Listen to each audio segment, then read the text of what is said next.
We are here. We're all joining this morning. We have so many exciting folks and so many exciting ideas to share with you this morning.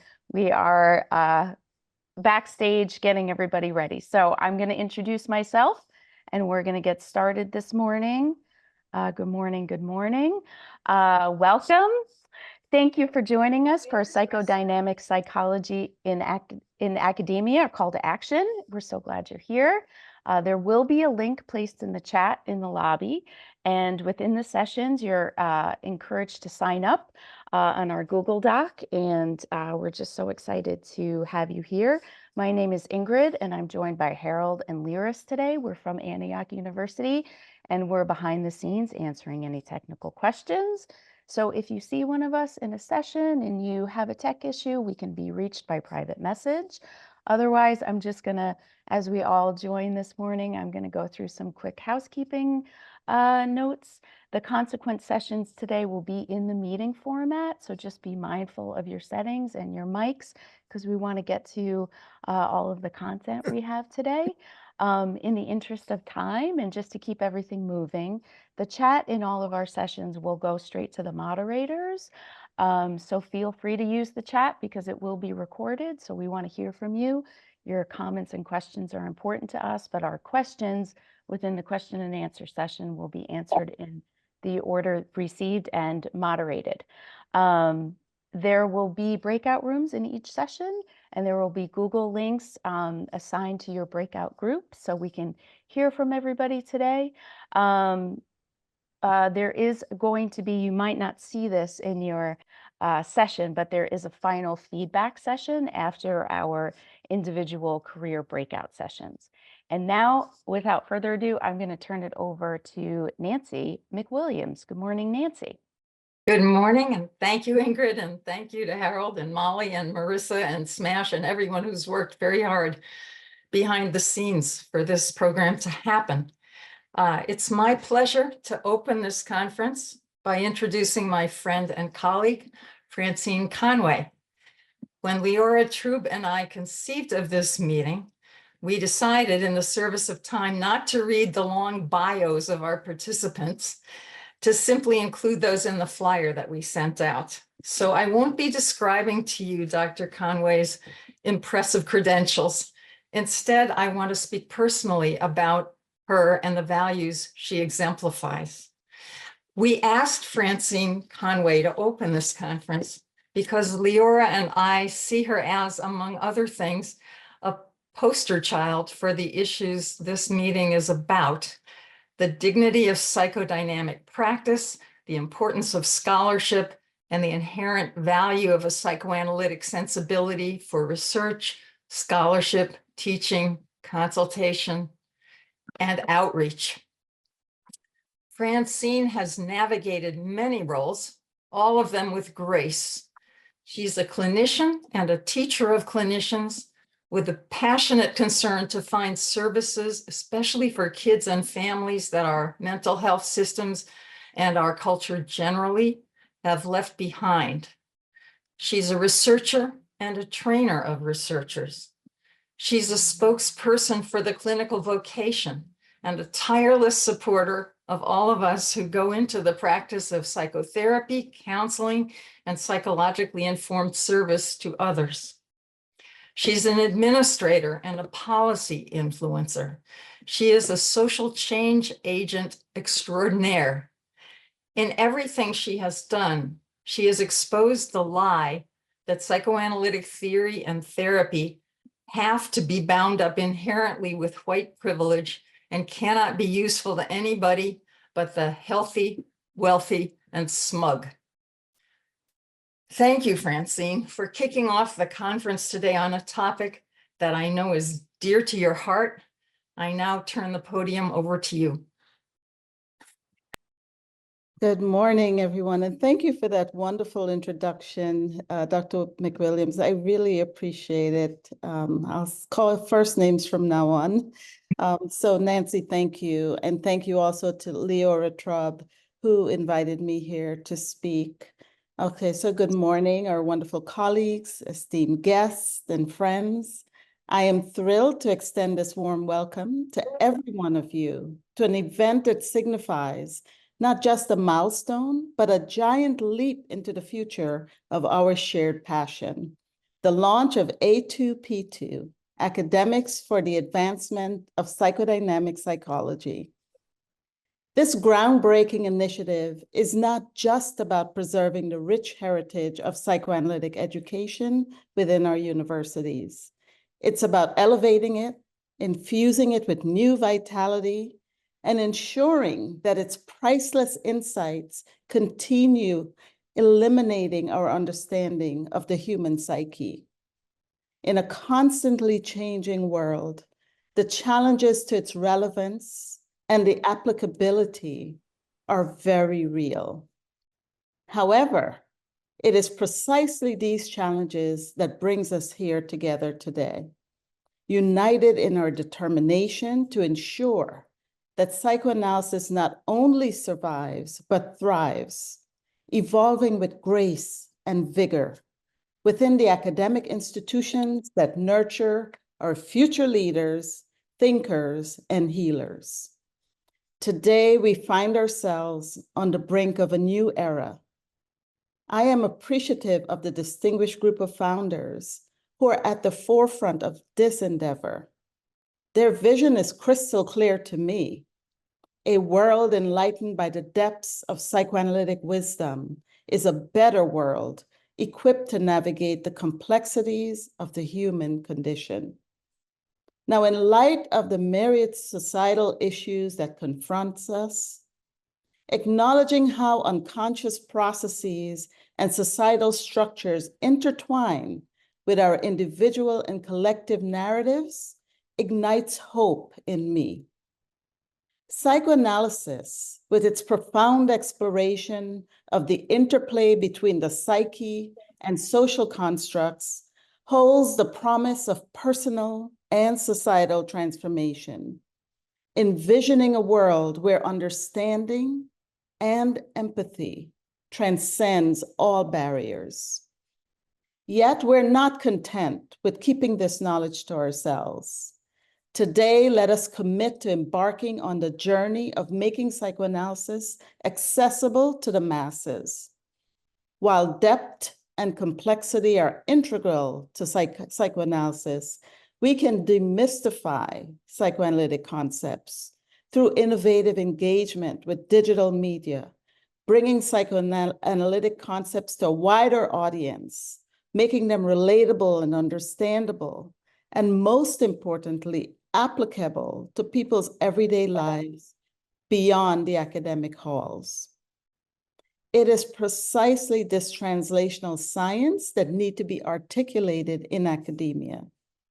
Furthermore, as a university administrator, I see the potential for a new pathway for psychoanalysis in the academy through its interdisciplinary nature, which positions psychoanalysis best for interdisciplinary majors, collaborations between the institution and external entities such as social media companies, AI and industries, workforce development, and most importantly, in preparing the next generation of citizens equipped to serve the common good. The lineup of presentations and workshops and discussions that awaits us, curated by this visionary founding members of A2P2, is a testament to the vibrant future of psychoanalytic scholarship. Our speakers, luminaries in their fields, brings with them not just knowledge, but a shared dream, the dream of sustaining the rigor and relevance of psychoanalytic theory and practice in ever-growing tapestry of contemporary academia. Today is more than a gathering. It is a convergence of minds and hearts. New connections and collaborations will be sparked here, fortifying the network of scholars dedicated to advancing psychodynamic psychology. Let us embark on this journey together, remain open and ready to learn, share, and collaborate. For in our unity lies the strength not to only preserve the legacy of psychoanalysis, but to propel it into the future, guiding us forward towards a deeper understanding of ourselves and of the world around us. So once again, welcome.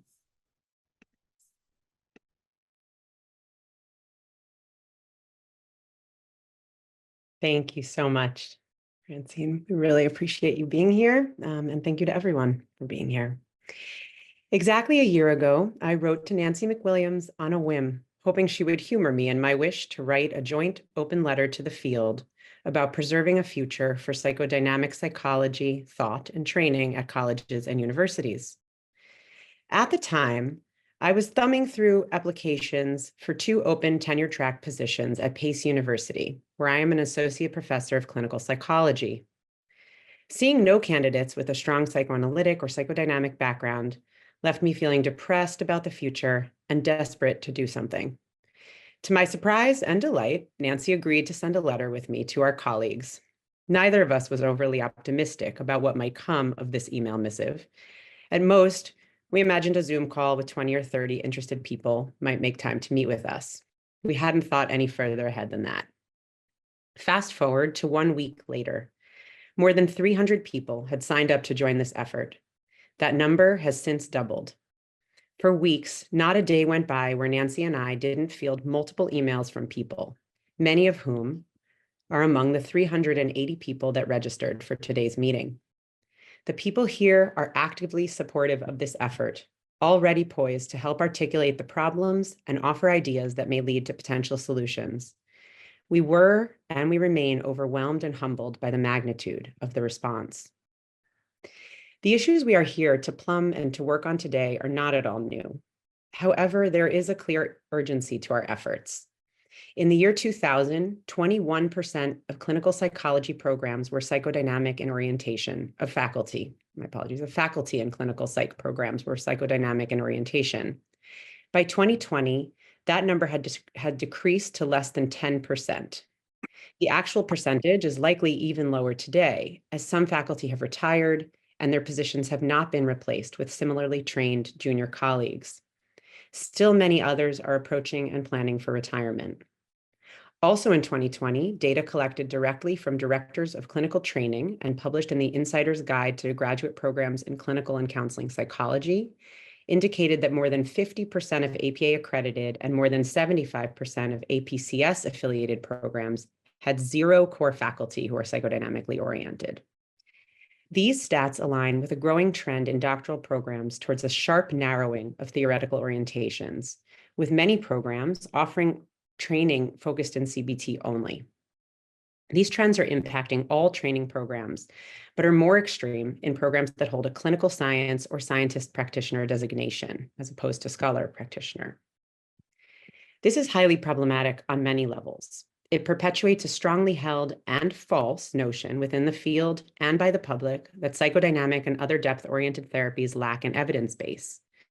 To the contrary, and as many of you know, there is a strong and vibrant community of researchers who are devoting their careers to demonstrating the solid evidence for psychodynamic psychotherapies.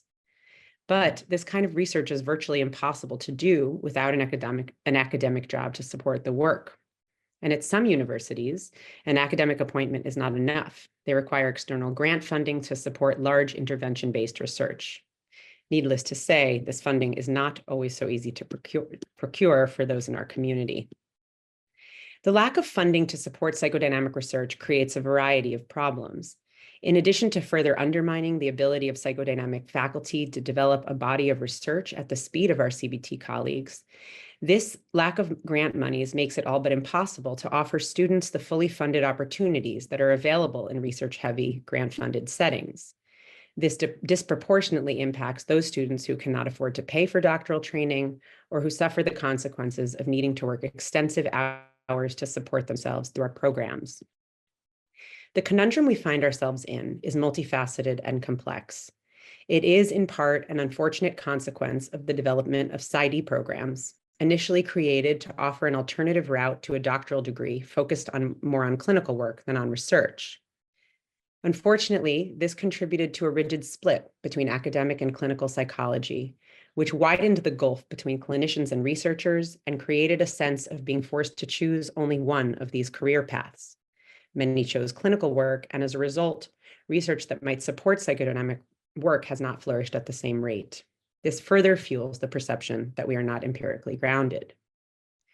Unlike their PhD counterparts, PsyD students often do not have as many opportunities to engage in the research essential to pursuing an academic career. Tragically, these dynamics even impact PsyD students who have engaged in rigorous research and publishing. Though they should be highly competitive for academic roles, academia is not an easy route for PsyD graduates.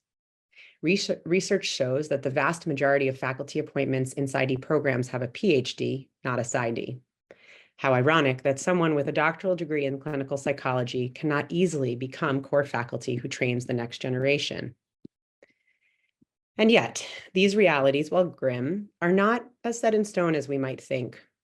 In the last 3 years alone, the PsyD program at Pace University, where I work, has extended 5 job offers to those with a PsyD, 4 of them from our own program. We were all pleasantly surprised that faculty support for these candidates met no resistance from administration. Their hires give me hope. So too do the advocacy efforts around us. To name one, Volunteers for Cyan, the Psychotherapy Action Network, work tirelessly to identify the threats to psychodynamic thinking and take action to confront them. Their efforts started similarly to our own, when a group of extremely concerned analytic clinicians and others came together to address our society's failure to embrace depth and insight-oriented therapies. Here is just one example, highly relevant to this group, that is happening right now. As some doctoral training programs have lost accreditation in order to hold true to their psychodynamic identity, there is also an effort afoot to limit state licensure to APA-accredited programs. Policies like this could dismantle our profession as we know it. It is essential that we have our own watchdogs working to advance our cause. As I consider these alarming data points, I think about many friends and colleagues, a decade or two out of school, who love their clinical work, but feel something lacking in their professional lives. They want to extend their impact beyond the consulting room. Many wish they were writing more, but feel unclear about how to start. This current problem reflects something other than just supply and demand, I am convinced. There are plenty of doctoral students committed to psychodynamic work. Some are interested in and capable of conducting research. Some love writing. Some love teaching. But despite these interests and proclivities, many will not even consider applying for academic positions. And then I think of my senior academic colleagues. Often the lone wolf in their department, they describe feeling bitter and frustrated. Their sense of alienation, the lack of support they receive from their department and the university has a trickle-down effect, significantly affecting our students. These are hardly the ideal conditions for feeling inspired to do the deep therapeutic work that we all know to be so valuable and healing. We have an important opportunity here, a chance to encourage students' curiosity about their future aspirations. We can provide accurate information about the array of available career options. We can affirm there is no single truth about what it means to be an academic. There are myriad ways to work within universities: tenure track and clinical lines, adjunct and supervisory, grant-funded research and scholarly writing, undergraduate and graduate, clinical and theoretical. And aside from the many trajectories into academic life, psychodynamic thinking and clinical work is valued by people across disciplines, from clinical fields like psychology, social work, psychiatry, and counseling, to non-clinical fields like philosophy, women's studies, queer studies, and so on. Today, we aim to gather people who are passionate about the future of psychodynamic psychotherapy across disciplines, both clinical and non-clinical, and across roles. Today, we aim to breathe life and vitality into a situation that has long produced hopelessness and despair, and a quiet denialism which prevents us from taking action. Before we move on to our first panel, I want to say just a word about why we have chosen to focus on academia in particular. It should go without saying that we value the many career paths that can arise from a solid foundation in psychoanalytic ideas and psychodynamic psychotherapy. Academics are highly reliant on and grateful to our clinical colleagues. They offer their time, supervision, and mentorship in teaching and training students from outside of the institution. Quite frankly, we need all hands on deck. It takes a village of different kinds of practitioners, writers, and theoreticians to offer the best possible training to our students. But without full-time faculty exposing students to psychodynamic ideas, often amidst professors who are expressing hostile views, and who themselves are connected to communities of analytic practitioners, our students cannot realistically access these valuable people and the resources they offer. In short, the less students are learning from psychodynamic clinicians, the fewer dynamic clinicians there will be. Therefore, our immediate concern is that 1, we retain the small foothold that we have in academic departments, and 2, incrementally grow it. Today, we invite you to consider how we can best help graduate and undergraduate students to gain exposure to analytic theories and dynamic clinical work, and to consider ways that they may ultimately be a part of training a future generation. In breakout rooms, we will ask that you document the ideas generated so we can identify next steps. And finally, I want to thank everyone who made this conference happen. The founding committee that spent the last year cultivating and growing a tiny idea into an organization with a name, a mission, and a conference. Thanks to all our presenters who are quite literally keeping us alive through teaching and training the next generation of clinicians and thinkers. In addition to the 27 people presenting and moderating today, an additional 20 of you stepped up in the last 36 hours to take on facilitation roles as the number of registrations continued to climb. An extra special thanks to the real dream team of today, Molly and Marissa, Ingrid and Harold. Without you 4, this meeting would simply not be happening. And most of all, thank you all for being here. Without you, there would be no us. You have inspired us. In return, we hope we have developed a program today that will inspire you to take action. If so, we invite you to click on our volunteer link, which will be made available throughout the day, to get involved in an array of activities and efforts to further this worthy cause. This meeting marks the beginning, not the end of our work. See you on the other side. And now it is my pleasure to invite Monique Bowen and Smash Koenig to introduce our first panel.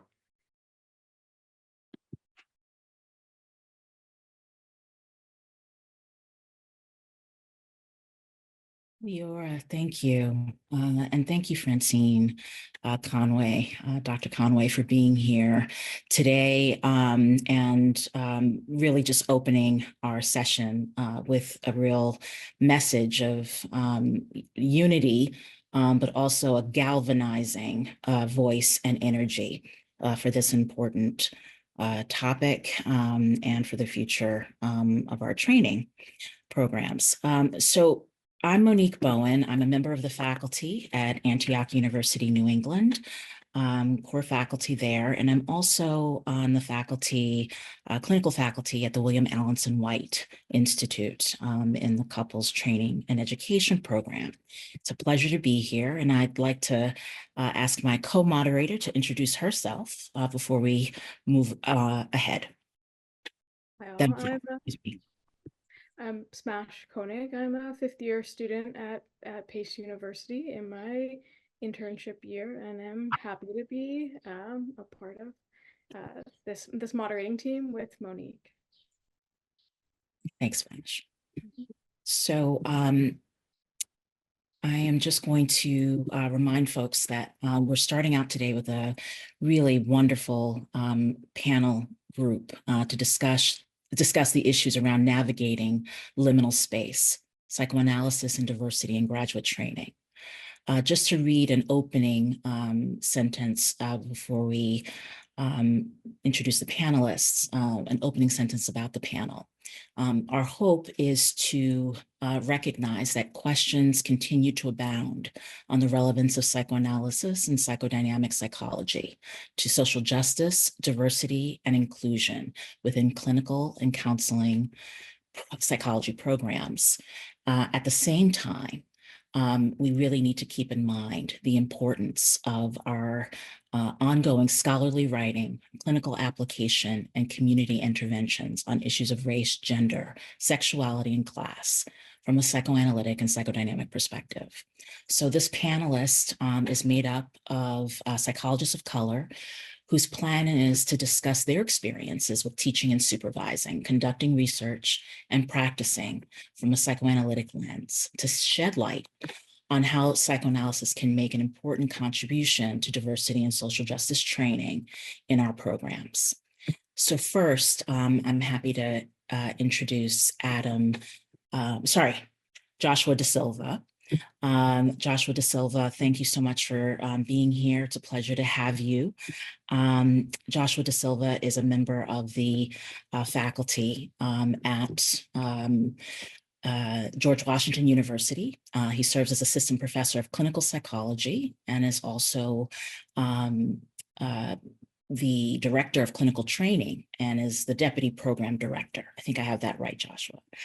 I'm also happy to introduce Daniel Gatzenbeede. Daniel is assistant professor in the Department of Psychology at Queens College, where he directs the France Fanon Lab for decolonial psychology. I'm also very pleased to have join us Usha Tumalanara. Usha is, well, hello, good to see you, is a clinical psychologist and the director of community-based education at the Albert and Jesse Danielson Institute and research professor in the Department of Psychological and Brain Sciences at Boston University. And it's a pleasure to have you also as a member of the Holmes Commission, which I hope will be a featured part of our conversation today, and maybe even will come up through the question and answer period. And then finally, Kirkland Vons, great to see you, Kirkland, and congratulations again on your 2024 Founder Award from Division 39. Kirkland is a clinical psychologist and psychoanalyst, a fellow training and supervising analyst on the faculty at IPTAR. And he's also faculty and clinical director of the Derner Hempstead Clinic, Child Clinic, and supervisor in the Child and Adolescent Program of the Derner Postgraduate Program, as well as being on the faculty at NYU postdoc. He too, a member of the Holmes Commission, and really bringing so many decades of important experience to issues pertaining to white racism, generational trauma among African Americans, in particular African American boys and girls, and has been the subject of a documentary as well, Your Mom and Dad. So thank you all for being here. And I'm going to hand over first to Usha Tumalanara and ask for her opening remarks, followed by Joshua Da Silva. And then we'll hear from Kirkland Vons and then Daniel Gatzenbeede. Thank you. Thank you so much, Monique, for these wonderful remarks. Thank you to Nancy and Dr. Conway, Leora. Thank you so much, everybody, and for having me here today. I just want to share very briefly some observations from my experience with teaching psychodynamic theory to master's and doctoral students, first at Boston College and then Boston University as well. And, you know, in my experience, it's very common to have doctoral students or master's students enter the classroom not being exposed to primary sources from really any theoretical orientation. So it's not just psychodynamic theory that they have not read, Freud, et cetera, but rather any theory. And it's typically coming from textbooks, which often leave them with distorted kinds of ideas or incomplete ideas around psychodynamic theory and psychoanalysis more broadly. They haven't, and I would say that the students may have also been told by faculty or by their peers that psychoanalytic theory is irrelevant to contemporary practice. It's outdated. Particularly when it comes to issues of diversity and social justice. So if you care about diversity and multicultural issues and social justice, this is not for you. And that's a very common kind of entry point that so many of us experience in the classroom. One of the other things that I find in the beginning is this wondering of, why are you interested in this as a person of color? And I've gotten comments from colleagues like, wow, they let you into their club, and that sort of thing that comes up. So there's this curiosity and this kind of strange position that I often feel like I hold. And the truth of it is, I began my graduate training and in Michigan State University, which at that point was very psychoanalytically oriented, but I happened to have my first practicum be a cognitive behavioral practicum, and learning a great deal from that, and then having analytic supervisors, and then being sort of transformed into a different space clinically and theoretically because of those supervisors. But all along, I think that I have a deep sense of respect for multiple theoretical orientations. And so I share that history with my students to help them understand my own positionality. And I think this is really critical, because I think when people come into teaching any theory from maybe more of a defensive standpoint, like I'm here to protect something rather than to open up something, that it creates a very different kind of teaching and learning experience. So I have found that thinking about analytic theory from a historical perspective, people typically don't get the history of theories. They get the history of psychology in graduate training, but not so much the history of theories themselves and theorists. So the historical perspective is a critical one in my viewpoint. At the same time, and so students, I have found, feel excited by that. They feel like they can understand the context better that way. But at the same time, students have asked me, closer to the time that they apply for their clinical internships, their APIC internships, they will ask me whether or not it would be acceptable for them to reveal their psychoanalytic orientation to the directors of the psychology internship programs in their applications. Can they talk about it in their interviews? Other students have asked me whether they could openly discuss their interests, their psychoanalytic interests, in a research conference that's focused on race and immigration, diversity issues, without being negatively evaluated for having an interest in psychoanalytic ideas. They sometimes feel insecure that they don't have more training in manualized treatments. So they're both drawn to psychoanalytic theory and also very aware of the realities of how psychoanalysis is met with ambivalence or hostility in the world outside of their graduate program. I also think, and sometimes within their graduate program, so I think this phenomenon is actually a mirror of public sentiment about psychoanalysis, something that people are fascinated by in popular culture, but also something that you can't trust necessarily. And also, I think this mirrors the students' fear that being a psychodynamic therapist or researcher or educator is a weakness rather than a strength, almost like having to apologize and temper their analytic interests, which is horrible. It's actually, it's painful to experience and witness. And we have to change this, as it simply does not reflect the truth, and it bears a grave danger to the public, where many people, as we know, are in dire need for in-depth psychotherapy as well as research in this area. Students receive the message repeatedly that this theory is outdated, non-scientific, incompatible to sociocultural context. And to me, of course, the theory that's inclusive of multiple cultural narratives and sociocultural realities is essential to training, research, and practice. For me, moving towards a psychoanalysis that is more relevant to graduate education requires us to listen closely to what is needed by the public, including marginalized communities, both within and outside of the clinic. So I'll just say a couple, just one more minute of thinking about reflecting within our psychoanalytic and psychodynamic institutes and communities. I do believe that we need to look within. The Holmes Commission report is, one such tool that we have at this point that helps us really reflect on who we are and the diversity within psychoanalytic communities that really has not been, I think, dealt with, engaged with in meaningful ways. We tend to live in a very polarized society more broadly, but also within psychoanalysis. And I think this is harming our students. It's harming us. And so we cannot move out of this defensive position of trying to ward off the attacks against psychoanalysis unless we're able to really grasp within our communities as well. So this is something that I want us to keep in mind today, I hope. And engaging with sociocultural issues and diversity issues, social justice issues, brings to the foreground this problem of polarization even more so at this point.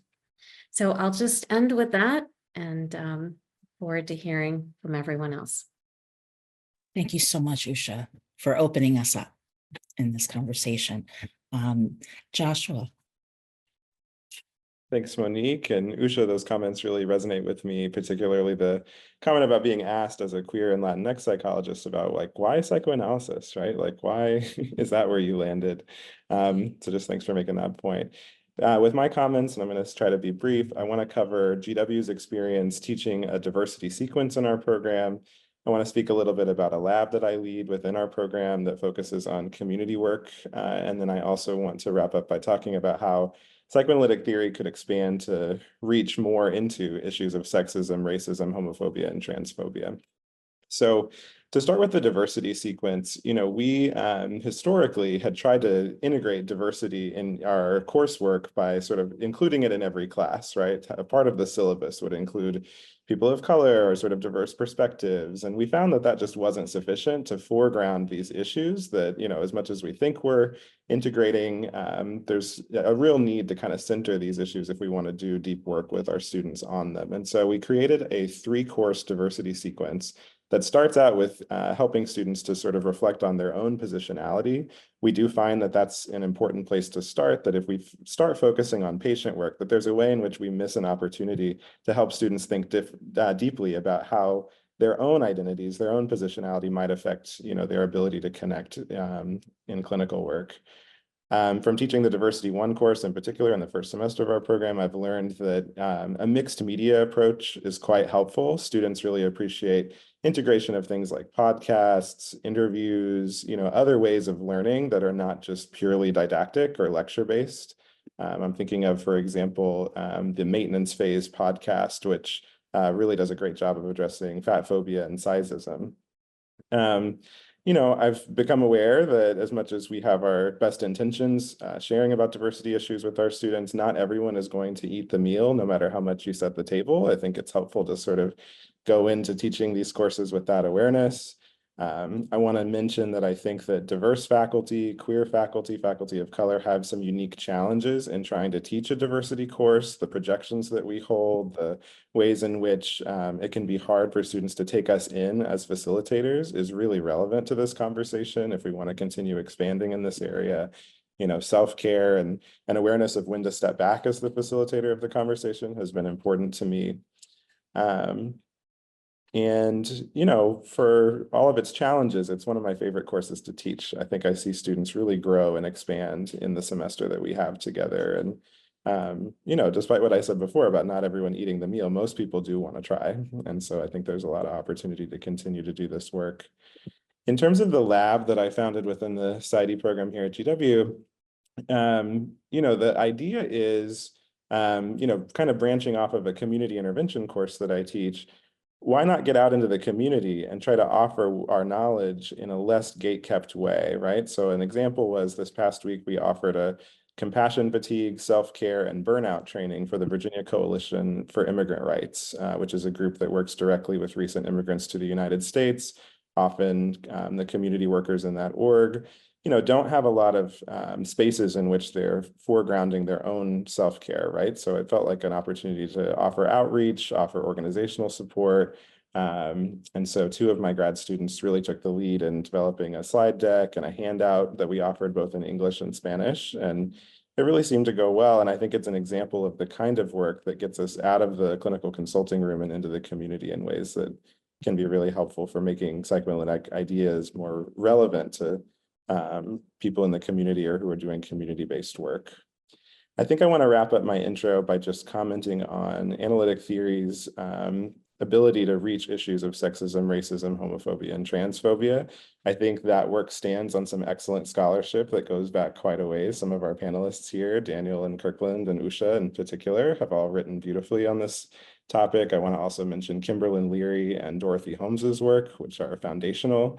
And yet, with all that body of work, I think we've also missed the boat a bit on really kind of getting to analytic theory's liberatory roots, right? When I think about how people internalize the racism, sexism, and homophobia that exists in the culture, you know, I don't think we do enough to help train people in how to address that clinically, how to really foreground in an individual or group therapy session how these isms live in the body, live in the psyche. I think there's more we can do. And my students are fired up about it, right? I think there's a real hunger for more in terms of clinical application for psychoanalytic theory. And it would help not only the patients that we serve, but I also want to just mention, I mean, I think there's some hostility in academia that people of color, that queer people experience, both as students, as faculty. So I think there's a real opportunity to continue to bring our analytic sensibilities to those questions, right? Because, you know, I think we do have some advantages there. A lot of this is unconscious. A lot of these processes are delusion-based, right, in terms of the isms. And so how can we continue to grow our theory to kind of address those issues more deeply? And it's just a pleasure to be here, and I'm glad to be on this panel. Thanks so much. Thank you, Joshua. Really important contributions, and look forward to really digging in to some of the questions that you raise for us about how we think about engagement and depth. So next, I want to welcome Kirkland Vaughns.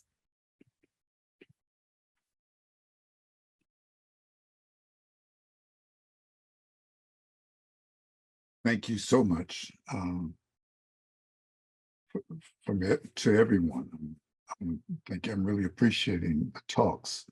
Let me say this, I want to be very pragmatic today and talk to you about ways of thinking about problems. And one of the main ones that got mentioned was research. And I think that we tend to consider research funding through the same general channels that are recognized by APA and the like that we always go through, that our forefathers like me have gone through, blah, blah, blah. But one of the things that I think goes on also is around all training programs are areas, communities of poverty that suffer a great deal, that generate an unknown sense of guilt within the entire community, if you will, that gets denied, split off. And one of the things I think one of the approaches we can have for that is to not look at the general modality of funding, but to go to the community in a collaborative fashion, working with them. We've done that at Adelphi. We had our general clinics, if you will, no cut on them whatsoever. But right next door, less than a 10-minute drive, is a community that is in desperate need. Now, there's a combative relationship because they've been ignored for so long by our institutions, if you will, so that when you approach them, you can't expect them to receive you with grateful arms extended. But we did 12 years ago develop a community clinic to serve the children in Hempstead, is actually the town, free of charge whatsoever. It's not a Medicaid-driven clinic because, in my opinion, humble as it is, you cannot do real clinical work in a Medicaid clinic. It's too paper-driven.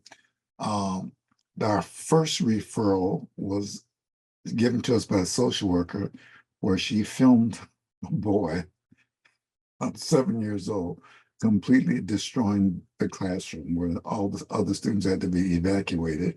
And she said, here's our referral. Now, I didn't see that as just a referral. I saw it more as a challenge.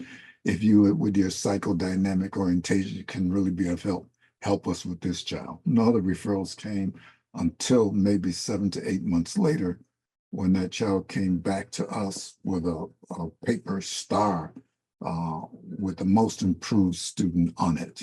And with that, the referrals begin to flow. Working with them in a collaborative way whereby we don't proclaim the expertise, but they can be heard, and they know they're heard because they're sitting on the panels with us, they're sitting on the boards with us. The change of venue is what I think is called for, so that we do encounter folks who are thoroughly ignored by us, have been ignored by us, and continue to be ignored by us. But there are also funding sources within communities that can be tapped into. And one of the main funding sources is having office space that you're not paying for, as long as you're providing the service. So it becomes a tit for tat, and everybody is gaining. So I'm really for pushing for community service to underfunded communities and underfunded, and ignored populations. I want to go back to way back to the year I graduated with a BA, 1972. There's a woman psychologist by the name of Barbara Lerner who wrote a text entitled Therapy in the Ghetto, Political Impotence and Personal Disintegration.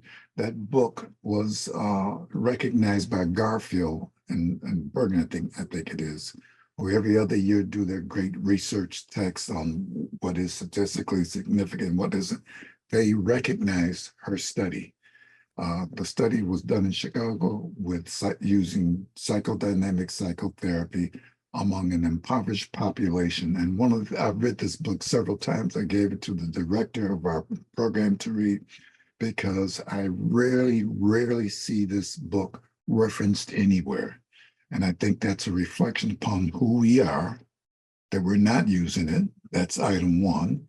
And item two, we're not doing the research. So regardless of how good we are or how good we can be, it means mock us nix. It means nothing relative to the powers that be if we do not produce. And the articles we write, we don't want to read them, okay? They're not having the kind of political clout or public influence that we want. It doesn't matter how many articles we write. It's not research. So I think that we need to get into not just outcome research, which clearly consistently demonstrates that people of color and poor people and marginalized people like LGBTQ plus have poor outcomes. We need to get into the process of the therapy. What are we doing? How can we change what we're doing? What works best, and examine that. We're not doing that. So I have a critique of us that is not as positive as I would like for it to be. I would like for us to do some in-house cleaning. The Homes Commission, as Usha mentioned, calls for that, for us to examine what we're doing and to examine our outlook. The other person I would say was involved in this was Enrico Jones, very early back. His work is not recognized at all, yet it's process work. And that's where we need to focus. I think what we have to offer is tremendously wealthy, but it doesn't do any good if it sits on the stove or in the icebox and just stays there. And we're the only consumers of it. It doesn't do a daggone bit of good for anyone. And for me, the way to solve this is not to ask I'm going to what Usha had to say when she said, when she talked about our positionality. I'm positioning myself is in terms of my Blackness and my history with it. That's been 80 long years. So I have an expertise in my own Blackness, probably some blind spots, as my wife would argue, but we're not going to bring her into this conversation. I would suggest that we look at our blind spots, listen, and one of the ways I find best to look at my own is to hear the criticisms of me, even though I don't like them, okay? But they've always proven of some value, so we can respond to it. I've sat down on analytic committees, and sometimes they can be boring as hell because we're talking about ourselves. And I think we need to be able to talk about the communities at large and the help that we can provide and how to implement it. So I'm for being a plumber here and going to the nuts and bolts of all this. Oh, wow. Okay. Thank you for bringing in the plumbing metaphor. Oh. Yes, there's all kinds of manual labor that we could be doing to really lift the communities with which we're trying to have a real impact. So thank you so much, Kirkland. I'm going to bring Daniel into our conversation. Hi, hello, hello, hello. Good morning. So excited to be sharing the space with you all and with so many people that I truly love, admire, and respect, who've built a lot of groundwork for many of us who are younger in this discipline. I'm just going to jump right in by commenting on how there's a particular pattern in training where we have a bifurcation between training and something we call the basics, whether the basics of family systems, emotion focus, cognitive behavioral, or psychodynamic, and only later take a course on something called diversity, which, as Laura Brown once referred to, sometimes feels like an almanac for how to deal with alien others. This bifurcation leads to a lot of confusion in clinical practice. And I want to shout out here my student, Tice Purvis at the New School, who's completed some interesting research showing that even well-trained clinicians who have a handle in psychotherapy practice and have received diversity training nonetheless struggle with how to make this training come alive in clinically pragmatic ways with their patients, as I think Josh was just alluding to. Like others in our panel and across my own work, and certainly my most recent book, Decolonizing Psychoanalytic Technique, I've argued that psychoanalysis is a unique contribution to make to these clinical, scholarly, and training dilemmas. Now, shameless plug, the book is about clinical practice and the clinical implications of these ideas, which, piggybacking on Joshua's point, we still have a lot of work to do on, because we developed a lot of ways of thinking theoretically and psychoanalytically, but we need to do more work on the implications for practice. Now, on that point, it's often with good humor that I share with my counterparts in humanistic and cognitive behavioral approaches to diversity that many of the theories that they cite about race, gender, sexuality, and class, from Frantz Fanon to Judith Butler, are profoundly psychoanalytic. Similarly, if we look at some cutting-edge research in cultural humility, we find some very interesting psychoanalytic roots. Jesse Owen, a cultural humility researcher, in a recent interview offered that cultural humility is a profoundly relational model for thinking through issues of diversity and power in psychotherapy. And I add, research on cultural ruptures across race, gender, sexuality, and class share a lineage with research on interpersonal ruptures, going back to the work of the late, great Jeremy Safran. Now, more broadly, the psychoanalytic theory of subjectivity, which I would synthesize across very different theoretical models, including a decolonial perspective, yields us not only a method of treatment, but a way of understanding the psyche not only as comprising an inner world, let alone an interpersonal and relational one, but also as fundamentally constituted by the social surround. And this is not just theory. There's a lot of research, whether from psychological construction theory to contemporary anthropology, showing that what might we call defenses are not just mediated intrapsychically or even interpersonally, but by social, cultural, and political structures that defines the contours of our social unconscious, of what we are and are not allowed to think, are and not allowed to feel, are and not allowed to be, in ways that research also shows operates outside of conscious awareness. So my position is that psychoanalytic thinking is well poised to make a unique contribution bridging this gap between the basics and diversity training by helping us think through a clinical practice, a supervision, and emotive research that already constitutes the psyche in a matrix of relationships, a system that includes but goes beyond the interpersonal. That said, I also think that there are important things that have to change in psychoanalysis as a discipline in order to make this contribution, much as my colleagues have shared today. We need stronger relationships between those of us in academia and psychoanalytic institutes. In sum, for many of us who graduate from social work, clinical and counseling psych, and medical school, often training in the context of providing clinical services to historically marginalized communities who may not be able to afford 3 to 5 times a week analysis, it's jarring to then go to psychoanalytic training where such patients and such clinical work are not welcome. When I say they're not welcome, I don't mean that it's because analytic institutes haven't expanded their curriculums, which they have. It's the structure of the training that has not changed.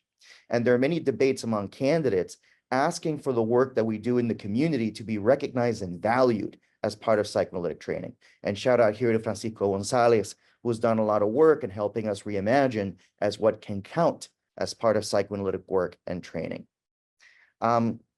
Just to give a very quick example, and I'll finish up here, as somebody who works with my own Puerto Rican community here in New York City, as well as works with a lot of movement builders and organizers focus on building multiracial working class movements to address racism, economic inequality, and women's and LGBTQ rights. We've done a lot of work with essentially bringing psychologically informed training to activists, which the research shows actually makes activists more effective at connecting with local communities and making substantive change in attitudes ranging from immigration to trans rights. I bring that up because I think part of how we show the value of psychoanalytic ideas in academic settings is by showing the value of psychoanalytic practice in the community, per Kirkland's point, and in the world. So to conclude, we simultaneously have to show how psychoanalytic theory and practice is invaluable for thinking about diversity in graduate settings. And we also have to reimagine what psychoanalytic training even is, and that these changes are necessary for psychoanalysis to survive, both in the academy and in our own institutes. Thanks so much for your time. Daniel, thank you. And thank you so much for pulling together these voices here today and positioning us to really launch into a discussion of real value that will begin hopefully a longer term set of working committees and groups dedicated to the growth and development in our discipline. I'm going to transition and ask Smash if they will please lead us into this next phase of breakouts and give us some direction. Yes, of course. So now that you've heard from all of our panelists, we're going to give us an opportunity to chat further, with each other. So everyone will be assigned to breakout rooms where we're going to ask you to consider a couple of questions. The prompts, I believe, will be placed in the chat along with a link to a Google Doc where you'll be asked to take notes on your conversation. These notes will be reviewed after the conference is over to help determine next steps, what we do moving forward.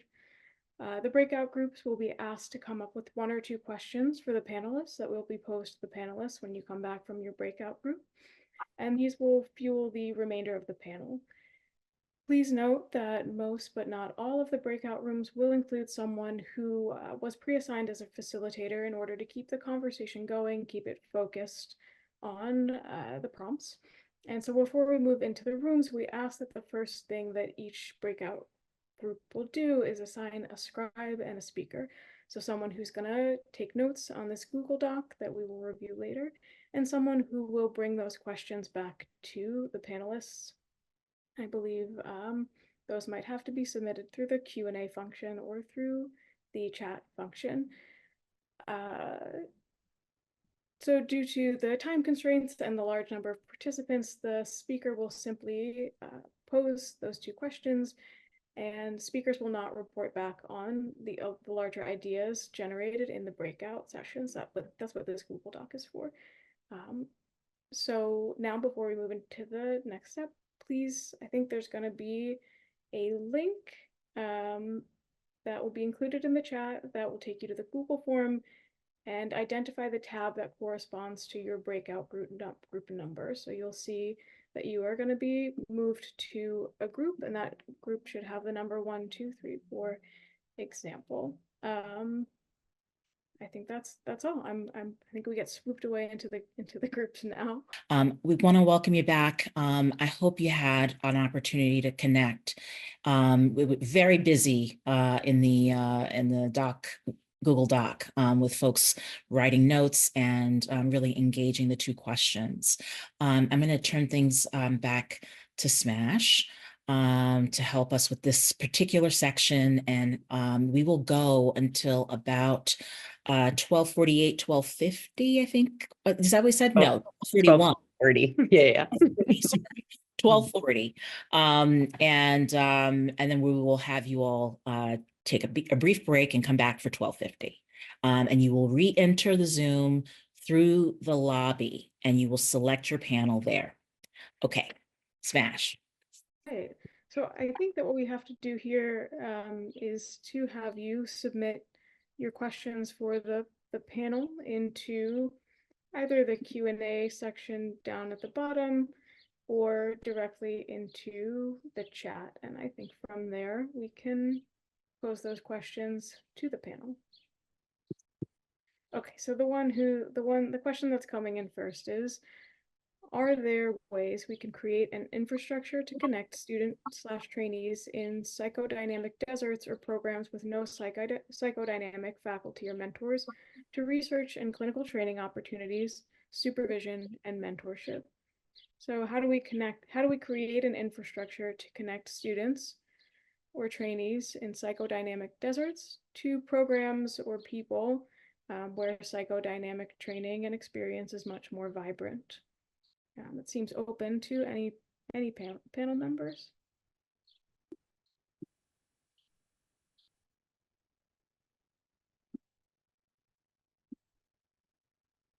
I'm also seeing that there's a note here that Dr. Steve Tuber might have had a note from Group 5 on this particular issue with this question.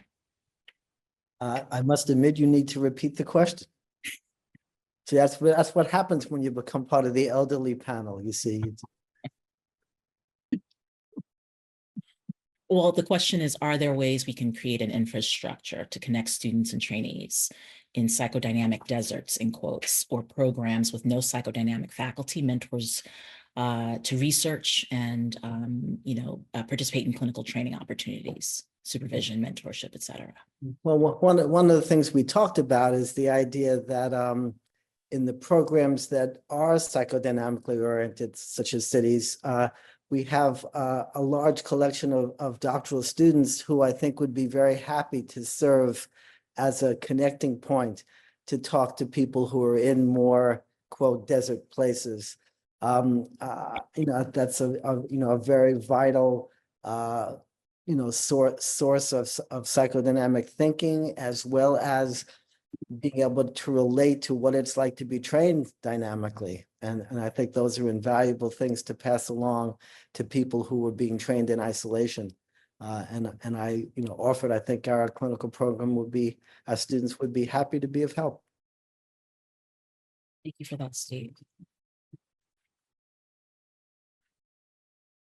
Any additional comments on this point from our panelists?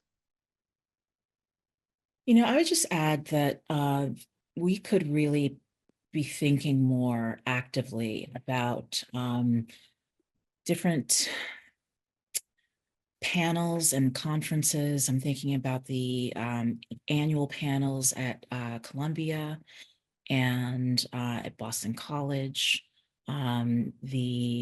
There's one that usually takes place at the University of Denver or University of Boulder, excuse me, that are really opportunities for students to not only connect, to talk more about diversity and social justice within the context of training programs. And oftentimes there are many of us who are present, who are coming from psychodynamic backgrounds, even if we are not actively teaching in a psychodynamic, psychoanalytic doctoral program.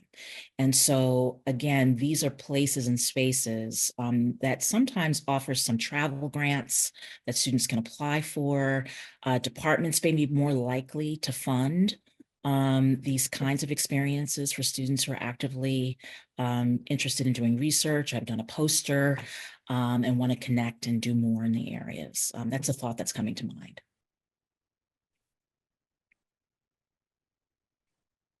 Okay.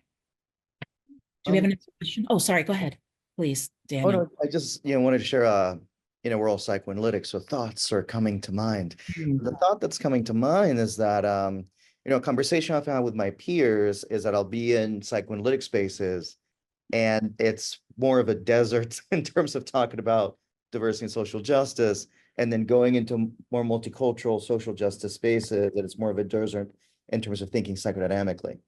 So I sometimes think that there needs to be, perhaps a specific space for folks who like to think about these issues in terms of diversity, social justice, cultural humility, cultural competence broadly, and are psychoanalytically oriented. Perhaps we need to think about creating our own specific spaces so that across institutions and across different disciplines, we're able to come together. Something that I often comment to my psychoanalytic colleagues is that when I go to divisions 44 and 45, there are plenty of people who identify as psychodynamic. They're just not coming to division 39 because they're finding specific places where they can find a home that are not necessarily available in 39 and other psychoanalytic spaces. So we want to think about that kind of integration of how to create spaces for students, trainees, candidates, professionals, et cetera, who are psychodynamically inclined in thinking about these issues, to have a space where we can congregate and be able to do our work together as well. I love that idea. The Division 45's Diversity Summit could be a model for how that conference could work. So yeah, I just really like that idea. Thank you both for that. And thank you for digging in on that particular point, Daniel. That the specificity may be needed as an organizing feature to really center the conversation and the experience for people who are both new to this but deeply involved. Is there another question that we want to highlight here? I think there's this question of why is there so much silence in groups focused on diversity and social justice issues? This group says, including our own group. Similarly, students seem to be quieter in classes focused on these topics. And I might add, so why is there so much silence, and how do we as practitioners or professors encourage folks out of the silence?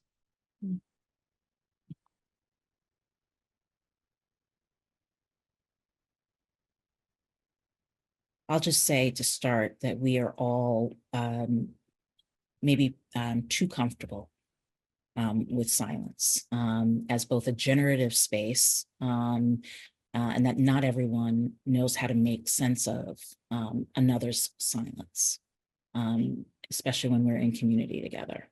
So it's hard to tolerate, especially when we're discussing individual diversities and shared diversities even, or assumed shared diversities, that it's hard to sort of initiate these conversations. And I do think that many of my white colleagues feel like they have been decommissioned from speaking in spaces that have to do with conversations about race or ethnicity or gender, sexuality, for fear of putting a foot forward and misstepping. So no stepping at all occurs as a result.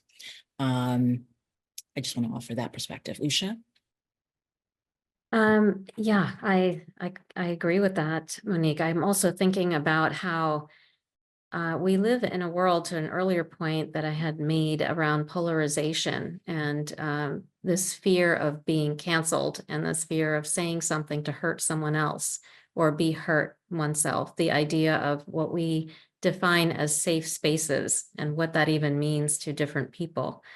So I think actually psychoanalysis has a lot to teach us about that. And yet we don't always take an analytic approach to the way that we engage with issues of diversity. So there's this strange paradox that I feel like I'm always contending with, that, an analytic sensibility would help us tolerate and beyond tolerate, really understand and engage with different perspectives, things that we don't feel comfortable with personally. And that gets really murky with how we define social justice and how we each understand social justice, what that means for us personally, what it means to those who we love, our patients, our students, et cetera. So I think there are layers to that silence, and it's highly dependent on context. Our listservs are one example of that, how toxic they can feel to us, and how many of us have actually gotten off of those listservs because of the lack of dialogue there. I think that's beautifully said, Usha. Yeah. Thank Just makes me think about, as psychodynamic thinkers, we're reasonably comfortable with the idea of sort of intrapsychic transferences, but there are tons of sociocultural transferences that based on how oppressed we've been and where we come from, and the idea that those two types of transferences can't speak to one another because of all the things you just said, Usha, is really powerful. I'd like to comment on this. A few days ago, I had lunch with a white colleague of mine, woman who we've been colleagues and friends for decades now. And we were talking with each other about race. And she was talking about a Black woman patient of hers who they were having a conflict because the patient says to her, well, you don't know what it means to be Black, because she was talking about or opposed to beating your child physically. And she reported that she will stop at this point. And I asked, how do you meet other resistances? Why was this resistance so powerful? Other than the fact that she said you're not Black, which is correct. Your patient did state the truth, but stated the truth in such a defensive way. What made that so difficult and impossible to deal with? You're not Black, but why should you've been helpful to her? And she said to me, well, I don't have the power that you would have. I disagreed. I said, the woman is in therapy with you. She stayed in therapy. That says you got a lot of power with her. It's gone underutilized because you begin to self-scrutinize, out of a phobic anxiety that something has occurred here and it's not being examined. So I think for me, I went back to that experience rapidly when Monique asked about the silence. That was an example of how it got, for me, demonstrating somebody who I think is a daggone good clinician without question, and who's able to examine her biases and the like. But it created such an uproar within her that she froze, which I don't think is unique to her. I think it's for general. Absolutely.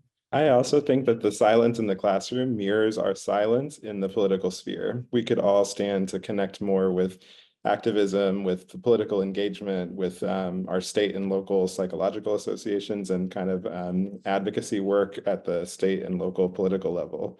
I think that's also something I see in the silence. Thank you for that, Joshua. Very rich conversation.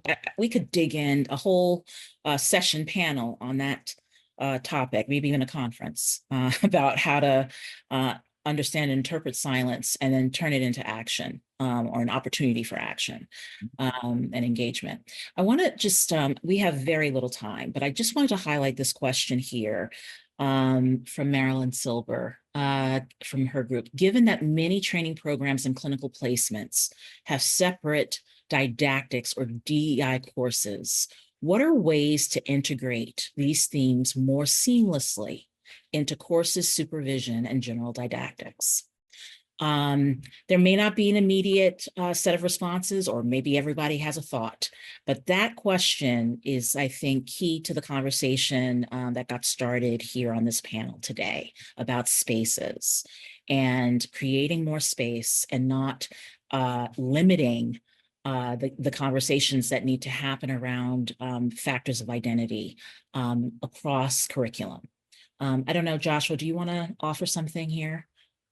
Sure. Yeah, my perspective is that rather than siloing, these topics to the diversity sequence, the purpose of the diversity sequence is really to recognize that students come to graduate school with a range of different levels of previous exposure to things like critical race theory, women and gender studies, disability studies, that these are not things we can assume our students know. And so having a grounding in those areas helps us then to integrate those ideas into our other courses. So to see the diversity courses not as, oh, here's where we're going to highlight all of the writers of color or the LGBT writers, right? But to sort of say, no, from a theoretical grounding standpoint, we need to all be on the same page so that then as they progress through the doctoral program, it's not going to surprise them that these authors are included on the syllabus. Josh, I'm going to take that note as an indicator that faculty need to be having conversations among themselves about that integration and holding one another accountable around the position of diverse voices within every course, and being open as academics and to be challenged that perhaps what we have is not representative or creates more gaps, and it will lead to more silences, and have more of those conversations with one another with a less defensive stance. And that might be a place to sort of break through the challenge as it being an us factor rather than a you didn't do this factor, that we need to sort of be in community together. I'm going to have to pause us. Really rich, wonderful to sort of hear from you all, and for you each to have an opportunity to connect within the breakouts.